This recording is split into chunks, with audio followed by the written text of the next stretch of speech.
Et bonjour à tous, j'espère que vous allez bien. Et aujourd'hui, on se retrouve pour un nouveau chapitre, donc le chapitre 4, le système solaire. Alors, c'est un chapitre, vous allez voir, pas très compliqué. Je pense qu'il va intéresser un peu plus de monde parce que c'est commun, c'est connu.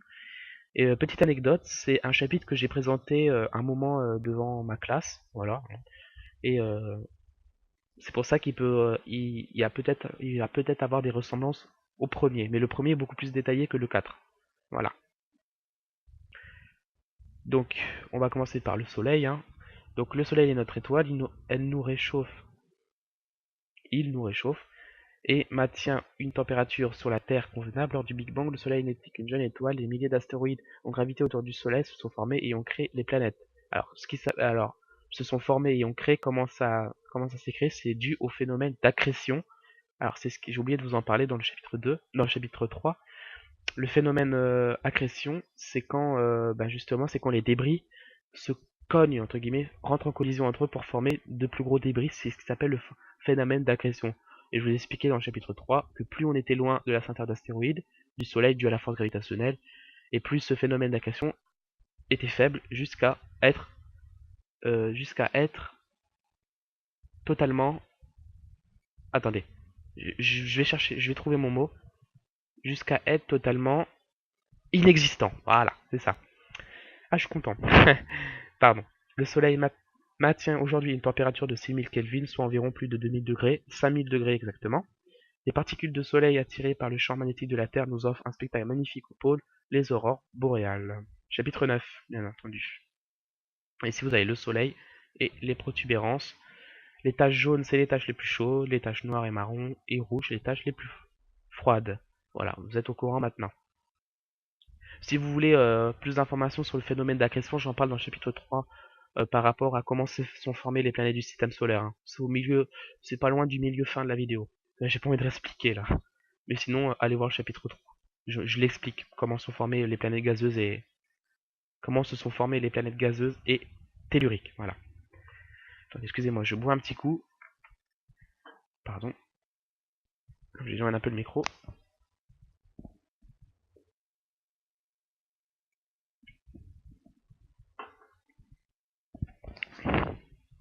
Pardon. Alors, donc, ici vous avez reconnu hein, une image d'aurore boréale. Alors, la première planète du système solaire, alors Mercure. Mercure est la première planète du système solaire. Elle boucle son tour en moins de 90 jours, 88 jours exactement. Elle est la planète la plus rapide du système solaire. Elle tourne à 50 km par seconde autour du Soleil. Chapitre 1. La température monte à 400 degrés Celsius le jour et peut descendre à moins 250 degrés Celsius la nuit. Sur Terre, Mercure apparaît au crépuscule. Pour l'observer, un télescope est nécessaire. À cause de sa petite taille, Mercure ne possède pas de satellite. Voilà. Si vous voulez en savoir plus, encore une fois, sur les observations des planètes du système solaire, allez voir le chapitre 3. Pourquoi je vous réfère à chaque fois au chapitre, c'est pour pas tout le temps expliquer dans d'autres chapitres, c'est pour aller un peu plus vite. Voilà. Donc allez voir le chapitre 3 si vous voulez des informations dessus. Ça m'évitera de perdre du temps sur des choses que j'ai déjà dit. Vénus. Oui, Vénus. Connue sous le nom de l'étoile du berger, Vénus cache bien son jeu. Sous son épaisse couche de gaz, on trouve des volcans, des cratères et du feu. De la Terre, Vénus apparaît comme une étoile brillante dans le ciel, elle est donc simple de la trouver. Elle se trouve après le coucher du soleil ou avant le lever de celui-ci. Là, c'est bon. Sa taille est approximativement celle de la Terre, mais Vénus ne possède pas de satellite. C'est pour ça qu'on dit que la Terre et Vénus sont jumelles. Voilà. C'est la planète jumelle de la Terre, on dit.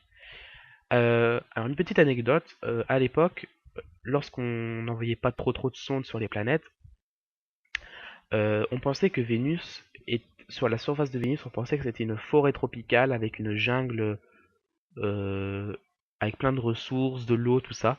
Et quand on a envoyé une sonde, je sais plus son nom, et quand elle nous a ramené les détails de surface, c'est-à-dire ça, on s'est dit, eh ben on est loin de la jungle florissante avec plein d'eau, plein d'oiseaux, hein. Et je suis complètement d'accord avec vous, vous voyez, des volcans, du feu. Bien sûr, comme sur le soleil, plus les taches sont jaunes et plus elles sont chaudes, et plus elles sont noires ou marron, et plus elles sont froides. Voilà. Et là, c'est le volcan le plus haut, pas du système solaire, mais le plus haut de Vénus. Le mont... je sais plus comment il s'appelle. Je sais plus. La Terre, quoi de plus agréable d'avoir une planète qui peut nous donner à boire et à manger? La Terre recèle de nombreuses cicatrices du passé. En effet, à sa formation, la Terre a été frappée par une météorite de la taille de Mars. Depuis des années, des fragments de celle-ci ont créé notre satellite naturel que nous savons tous, la Lune. Alors, ça, c'est une théorie, hein. Euh, la théorie de la formation de la Lune, c'est une théorie, voilà, tout simplement. Et la Terre c'était pas une météorite, c'est une planète. Et la planète s'appelait Theia, je crois. Theia, ouais. Il me semble qu'elle s'appelait Theia. Et Theia est rentrée en collision avec la Terre, qui était déjà toute jeune, toute en formation. Et ça a lancé, ça a expulsé de nombreuses quantités de météorites dans l'espace.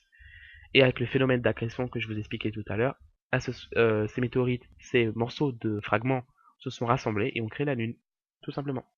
Et donc la Lune est composée en... Et quand les astronautes ont ramené des fragments de la Lune sur Terre, pas de débat dans les commentaires, s'il vous plaît, vous savez pourquoi. Donc quand les astronautes ont ramené des fragments de la Lune sur Terre, quand ceux-ci ont été étudiés, ils ont découvert, ils ont été surpris de découvrir que, que la Lune avait une forte composition de silicate de fer et de fer, comme sur Terre. Voilà. Donc là, vous avez la Lune avec les cratères. Voilà, la Lune comme vous la regardez dans le ciel, quand elle est en pleine, bien entendu. Mars voisine de la Terre, est une planète fort intéressante grâce à sa glace et à son sol rocheux, glace composée d'eau et de CO2, monoxyde de carbone.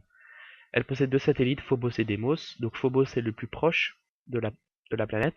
On penserait que dans quelques milliards d'années, Phobos gravite tellement proche de Mars qu'un jour elle pourrait, parce elle est attirée par la planète, et Phobos pourrait un jour se tomber sur la planète et créer un cratère. Voilà. Et Deimos, qui lui, c'est totalement le contraire pour Deimos. Deimos, ce qui se passe, c'est que la force gravitationnelle de Mars est tellement minime, entre guillemets, par rapport à la Terre ou Vénus, que ce qui se passe, c'est le phénomène inverse de Phobos, c'est que Deimos est en train tout doucement de s'écarter et un jour, ben, bye bye, et elle partira.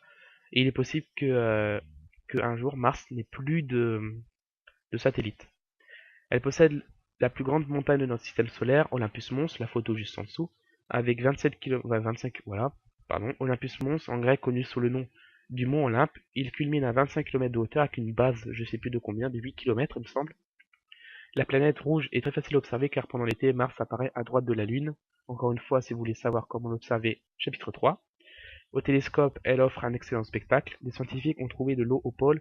Mars serait-elle la prochaine planète habitable? It's possible. It's possible, pardon. Sinon, je mélange anglais et espagnol, ça va pas le faire. Ici, vous avez Mars au télescope, avec un beaucoup plus puissant télescope, bien entendu. Vous avez les calottes glaciaires composées de CO2 et d'eau au pôle nord et au pôle sud. Et les Caïons que vous voyez ici, je sais plus comment il s'appelle, le grand Caïon qui est là-bas. Je sais plus son nom. Jupiter, la plus grande planète du système solaire, elle possède 4 satellites connus par Galilée, pardon, Ganymède, Calypso, Io et Europe, ou Europa, hein. Europe est le plus grand satellite du système solaire. Jupiter fascine de nombreux astronomes à cause de sa grande tache rouge. La tache rouge est une tornade de plus de 30 000 km de diamètre. Jupiter est une planète gazeuse, donc elle n'a pas de sol. Facile à trouver et à observer, Jupiter est un point brillant dans le ciel. Si vous regardez Jupiter plus longtemps, vous verrez 4 petits points tourner autour d'elle. Ce sont ses satellites. Et là, vous avez en dessous une photo du grand Galilée.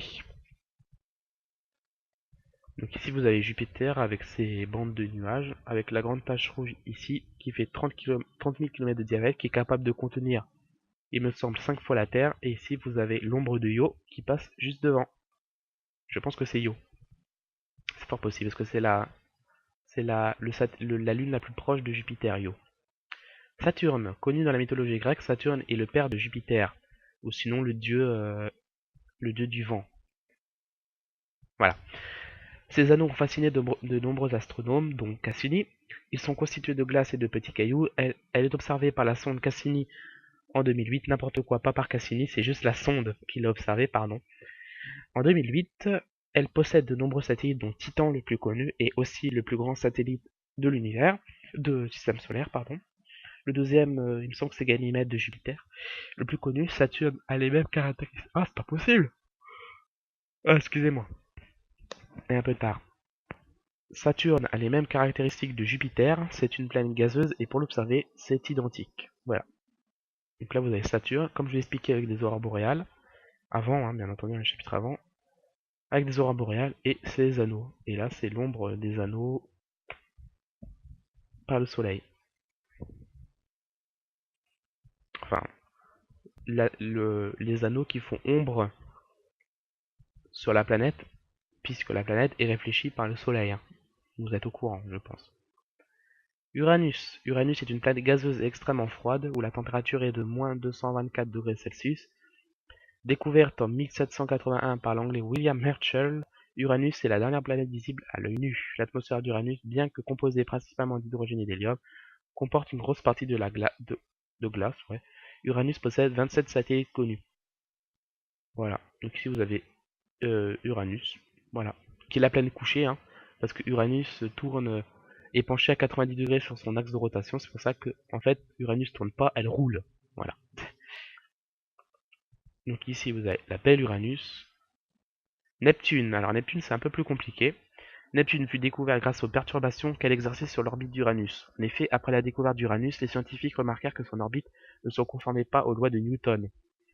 On put ainsi prédire la présence d'une autre planète, plus distante, qui devait perturber l'orbite d'Uranus. Neptune fut donc observé en premier par Gall et d'Arrest, en 1846, au point exact prédit indépendamment par Adams et Leverrier à partir de calculs basés sur l'observation des positions relatives de Jupiter, Saturne et Uranus.